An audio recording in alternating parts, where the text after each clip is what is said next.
the national identity card and the passport, the capital outlay is big. We will have to rely on a bit of private capital without compromising security. And therefore, we are exploring the hosting of the printing of those documents at the government printer, so that the people doing it could be leased, and whoever has given us the equipment can get they recoup their investment over time. They don't have to be the ones printing for us. So we will ensure that we take care of our national security without again being unable to offer the service, because the resources required are huge to transform Kenya's issuance of security document to the world standards.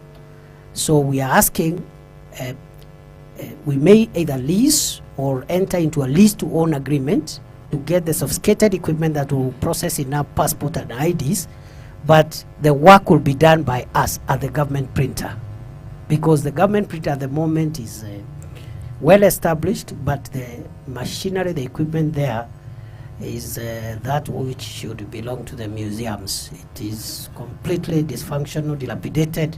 So it's just a bit of partnering with the private sector, not to do the work, but to support us to acquire the kind of equipment and technology that is required. I agree. We are still having a passport backlog. We had hoped that we'll clear it by July. Until now, we have a backlog of about 58,000, and we are printing about 5,000 passports per day, 2,500 in the day, 2,500 in the night. We had a problem. The Department of Immigration did not have appropriations in aid. It was generating a lot of income, but it goes to Treasury, and they are left there. They can't buy even a printer worth 100 million, yet they are producing nearly 20 billion a year. So we have got some appropriations in aid now. We are increasing the capacity, and I believe by the next, when I give my next public accountability statement in a month's time, I will have reports on where we are. We will clear that backlog, and we will turn, while the ID might take up to 21 days because of maybe special security procedures.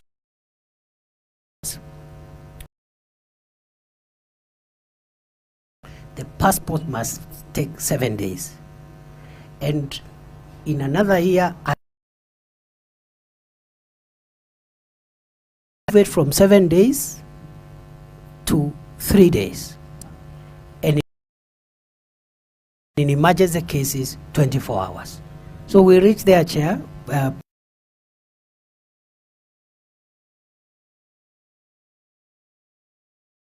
Sister, the member for West Pokot, I remember all the promises I made. I have fulfilled some of them. You asked for a GSU camp. It was established the next day. What is remaining is now the military, and then also I promised to increase the administrative units, which I'll be coming there in September to add a few more divisions, locations and sub-counties to enhance security in that area. But I remember all the promises I made. That's why I go with my notebook wherever I go. Thank you. Thank you, Professor. Thank you, Professor. I think we'll leave it at that. But Chair, maybe before you close, I wanted to hear some of these machines recordable like this. The Kenya is for sure going into a third generation ID. That generation ID will be a combination of a digital format, which will not be physical.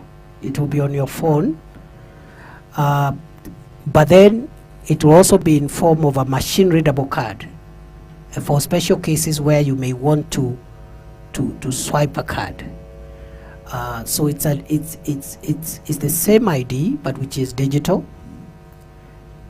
or digitalized and readable in a machine. And those are world standards. You know, when you want free movement of people, then the ID must be machine readable.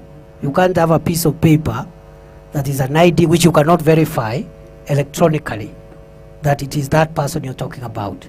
So we are going to in fact, we have until next month to report progress on the third generation ID, but there will be an option of paperless ID, which is on your phone, and we will give every adult, we'll convert the current IDs into a personal number for the adults, and every newborn gets a personal number which becomes the number of at birth.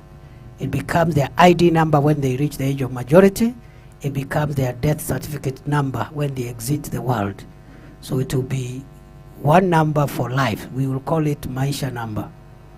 But those are things we are still, and we will bring it here. We will bring it here. We will have your input.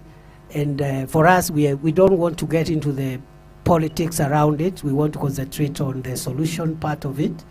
So those are some of the ideas we're entertaining to make sure that we move to the next level of where the world has gone. Thank you. Thank you, Professor CS. I'll give 1 second.